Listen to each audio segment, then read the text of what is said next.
결국 아시아 안보 포럼에서요, 그 의장 성명이 사후에 발표됐는데, 친북 성향의 라오스가 제2주최국이었죠. 자, 그렇지만은 사드 내용은 빼고 북한의 핵미사일 도발을 우려하는 의장 성명 최종안을 발표를 했습니다. 자, 중국이 아무리 설친다 하더라도 유엔과 국제사회가 이렇게 보고 있는데 저렇게 무지몽매하게 저들 하고 싶은 대로 할 수 없는 겁니다. 중국의 협박이나 위협에 대해서 우리가 얼마나 떳떳하고 당당하게 때로는 강하게 받아쳐야 하는지를 보여주는 사례입니다. 자, 이번에 아시아 안보 포럼이나 또 중국이 북한과의 관계, 또 주변에 또 우리에 대해서 지금 아주 건방지고 오만한 자세로 나오고 있는데요. 중국 정부의 이런 오만과 결례의 시성 외교 행보에 대해서 우리가요, 정말 이걸 그냥 넘어가서는 안 됩니다. 중국이 뭐가 겁이 납니까? 저거요, 정말 14억의 인구 중에 13억이 정말 몸삽니다. 겨우 한 1억 명이 조금 살거나 그 중에 수백만 명이 착취로, 한마디로 부패로, 또 특권으로, 족벌로 좀 잘 사는 것처럼 보일 뿐인 겁니다. 그래서 이 평균을 좀 내서 중국이 국민소득이 몇천 불이다 어쩌다 성장됐다 하지만은 저는 그 통계조차도 믿지 않고 있습니다. 미국이나 유럽에서는 중국의 경제 성장률, 중국의 1인당 GDP, 어떠한 중국의 통계도 믿지 않습니다. 다만 중국에서 이 화물 물동량을 발표하는 것, 즉 기차 운송량을 발표하는 것, 전기를 얼마나 쓰는가, 수돗물을 얼마나 쓰는가, 이런 것들을 통해서 중국 경제가 대충 어떨 것이다 추정만 할 뿐입니다. 저들 마음대로 성장률을 조작하고 국민소득과 GDP를 조작하고 한마디로 그러면서 자기들이 마치 강대국이 된 양 주변 국가들을 괴롭히고 있습니다. 과거에 중국이 청나라 말기에 전 세계 열강들의 한마디로 텃밭이 되어버리지 않았습니까? 그러면서 자기들은 그런 행동에서 어떻게 해야 되겠다라는 걸 배우지 못하고 저들이 옛날에 식민지 제국주의 국가들이 하던 그런 짓거리들을 그대로 하고 있습니다. 자, 중국이 최근에 언론 앞에서 기자들이 찍을 때만 굉장히 건방진 태도로 왕이 외교부장이 의도적으로 연출하고 또 기자들이 가고 나면 공손해지고 이런 짓거리를 반복하는 이유는 우리 남측 사회에 대한민국의 남남 갈등을 유발하고 사드 배치 반대 여론을 유발해서 한국의 정권의 전국 장악력을 낮추고 대한민국 내에 친북 친중 세력들을 늘리려고 하는 의도적인 내용입니다. 당장 박지원 더민주 대표나 안철수 전 대표, 또 문재인 전 대표, 또 그리고 더민주 당 대표 출마자들이 그런 의견을 보이고 있지 않습니까? 중국 대사가 더민주당에 찾아가서 김종인 대표를 왜 몇 차례나 만났겠습니까? 김종인만 어떻게 좀 구워 삼거나 협박하면 저들 마음대로 한국을 주무르겠는데, 한국 야당은 우리 손에 다 들어오는데 김종인 하나가 말을 잘 듣지 않으니까 유독 자주 찾아가는 거 아니겠습니까? 자, 그래서 이런 어떤 중국의 오만함에 대해서 유명한 전 외교부 장관은 중국의 형태에서 참담함을 느낀다. 이제 와서 사드를 철회하면 더 큰 수모를 겪는 것이기 때문에 중국에 당당하게 대응해 나갈 수밖에 없다라고 이야기합니다. 자, 북한을 지금 감싸면서 갑자기 둘이 친해진 척 하면서 이 중국이 북한과 이렇게 긴밀한 모습을 보이는 것에 대해서도 우리는 굉장히 비판을 해야 됩니다. 너들이 그런 식으로 북한의 해초리를 들지 않고 뒤에서 부추기고 장난을 치니까 북한이 저러는 거 아니냐라고 우리가 이야기를 해야 됩니다. 이제 중국 보고 육자회담을 하라거나 북한과의 제재에 나서라고 할 필요도 없습니다. 북한이 제재가 될 수 있는 나라가 아닙니다. 중국이요. 있는 한은. 중국이 북한의 뒷구멍입니다. 그래서 절대로 중국이 있는 한은 북한이 고립되지 않습니다. 그렇기 때문에 이제 육자회담을 하자, 뭐 중국 제재에 동참해라 이럴 필요가 없고요. 너희들은 한 통속인 놈들이고 중국이 북한의 핵개발을 부추기는 거 아니냐라고 이야기를 해야 됩니다. 자, 중국이 스스로 아주 대국이라고 자부하면서 하는 꼬라지는 그야말로 천박한 떼놓은 행태를 하고 있습니다. 전 세계 어느 주요 도시를 가보십시오. 차이나타운이 다 있지 않습니까? 자, 중국 사람은 돈 벌어서 어느 정도까지 그 지역에 파고들어서 빌딩을 사고 가게를 인수하고 자기들 커뮤니티를 구성하고 딱 그까지 뿐입니다. 절대로 전 세계 어디를 가더라도 중국 사람이 자신들이 진출한 나라에 상류층에 접근 못하는 이유가 뭔 줄 아십니까? 중국 사람 특유의 황금만능주의, 부패, 또 권력에 대한 집착, 도박, 마약, 지저분함, 속이는 행태, 이런 부분들이 몸에 배어있기 때문에 그런 겁니다. 자, 한번 보십시오. 몇 년 사이에 얼마나 건방진 꼴들을 아프리카니, 중남미니, 중동에서 중국이 보이고 있습니까? 동남아시아에 라오스나 버마에서 중국이 하고 있는 행태들을 한번 보십시오. 자, 이런 중국의 행태에 한번 굴복만 되면 헤어나기가 어렵습니다. 우리는 여기에 정말로 당당히 맞서야 됩니다. 지금 중국이 자신들 앞잡이들을 내세워서 한국을 협박합니다. 한국 사람 중에 중국과 이해가 있는 뭐 기업에 통해서 또 중국의 각종 대학의 교수로 나가 있는 한국 사람들을 통해서 사실 한국 사회에 엄청난 숫자의 중국 앞잡이들이 있습니다. 중국은 이런 사람들을 관리합니다. 중국에 오라고 해서 접대해주고 좀 대우해주는 척하면 중국에서 대우받은 우리나라의 정치인이나 고위관료나 이런 사람들은 황송해서 어찌할 줄을 모릅니다. 옛날에 조선시대, 고려시대 때 중국의 사신으로 가서 중국의 황제를 한번 안전하려고 몇 달을 기다리다가 황제 한참 밑에 있는 똘마니가 밥 사주고 어깨라도 두드리면 황송해서 어쩔 줄 모르던 그 형태에서 한치도 벗어나지 못했습니다. 임진왜란 때 한번 보십시오. 중국의 무슨 제독이나 이여송 같은 이런 장군, 뭐 진링 같은 장군들이요. 한국의 명나라에서 뭐 한국을 지키기 위해서 왔습니까?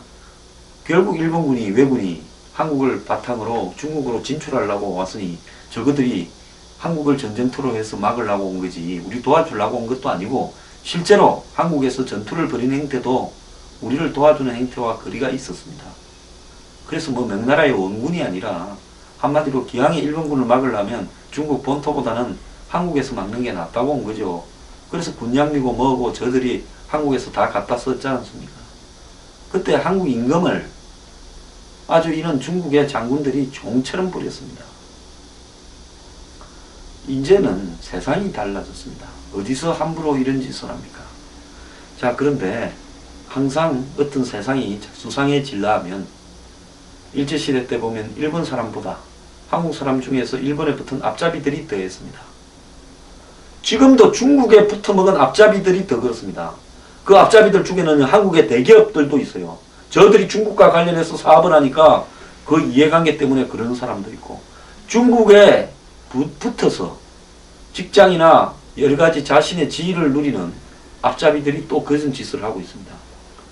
자, 중국 정법대의 문희령 교수가 한 말을 소개하겠습니다. 사드 한국 배치와 관련해서 중국은 절대 이 일을 없었던 걸로 치부하고 넘어가지는 않을 거다. 전방위 보복 조치를 취할 거다.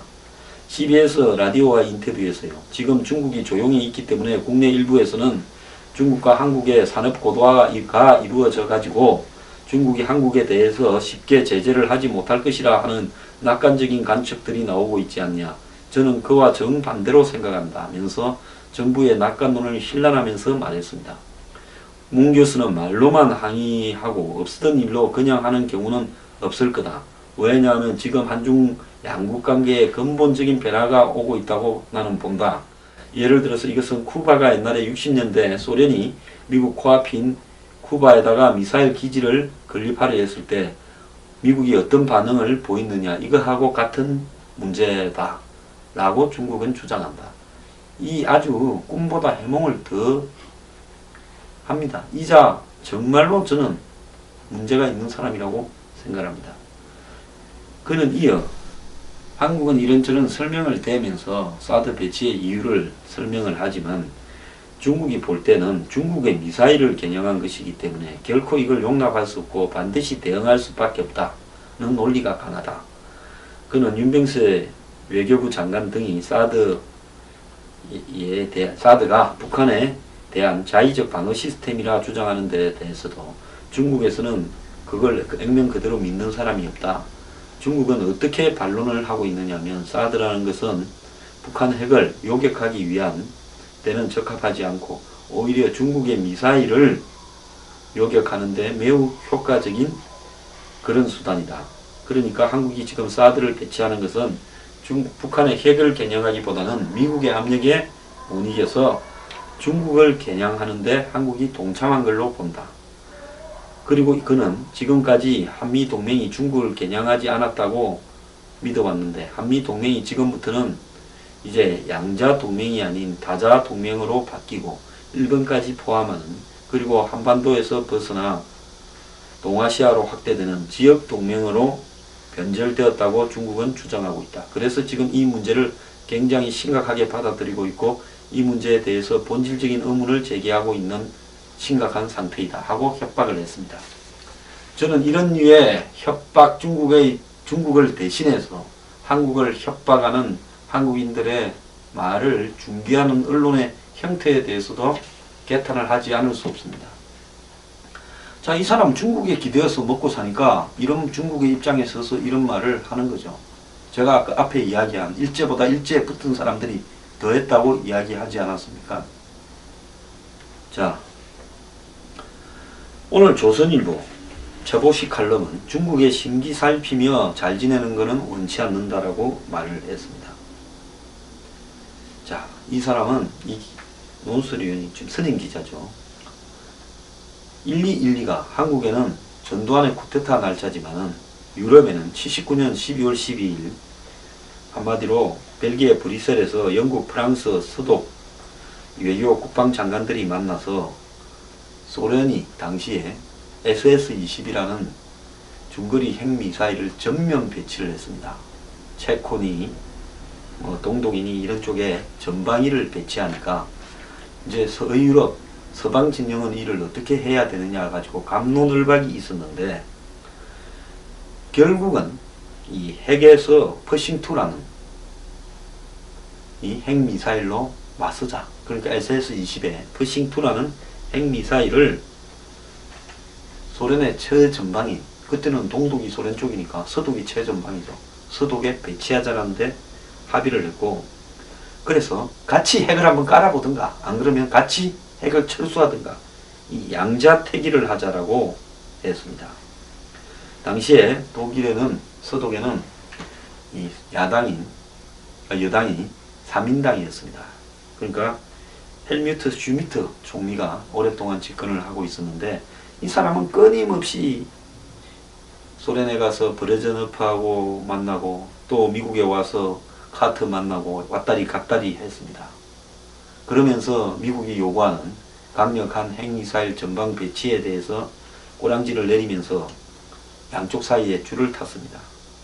그래서 이 사람을 보고 한마디로 미소 사이에 통역 역할을 수행하는 사람이다, 이런 핑계도 변명도 있었습니다.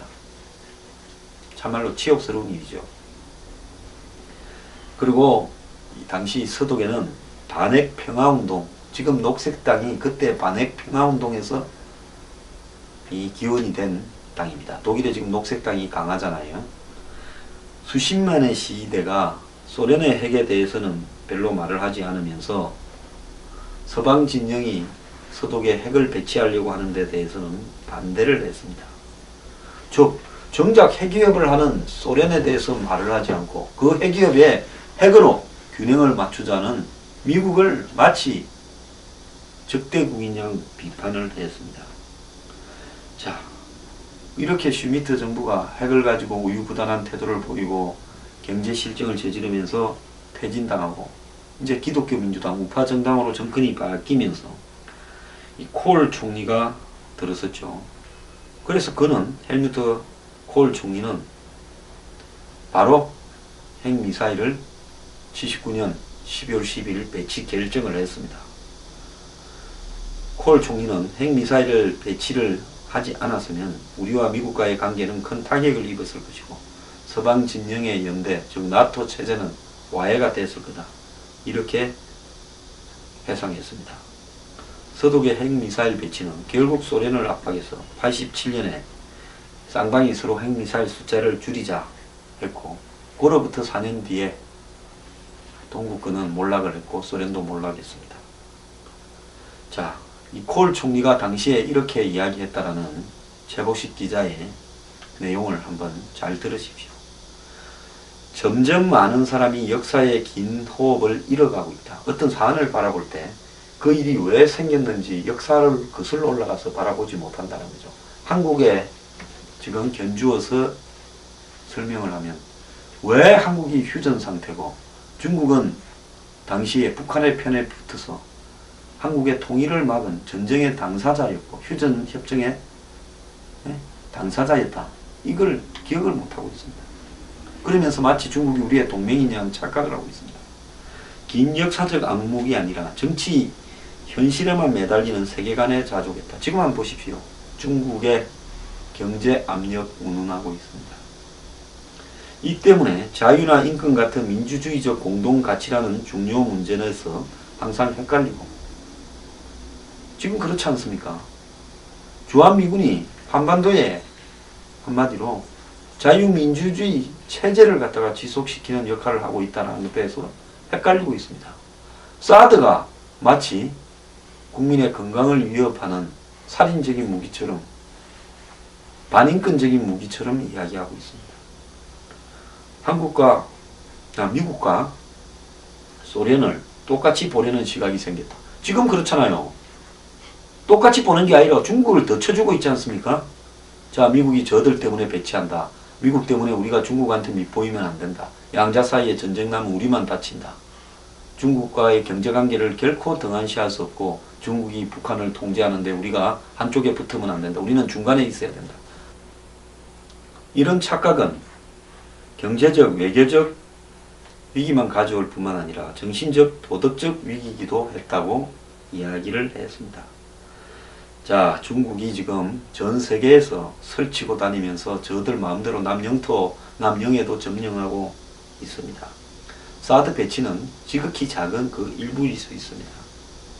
자, 우리가 결정적인 순간이 오면요. 평소에 뭐 중국하고 일부러 나쁘게 지낼 필요 없죠. 그런데 결정적인 순간이 왔을 때는 중국이 어떤 태도를 보이는가 그 민낯을 보고 있지 않습니까?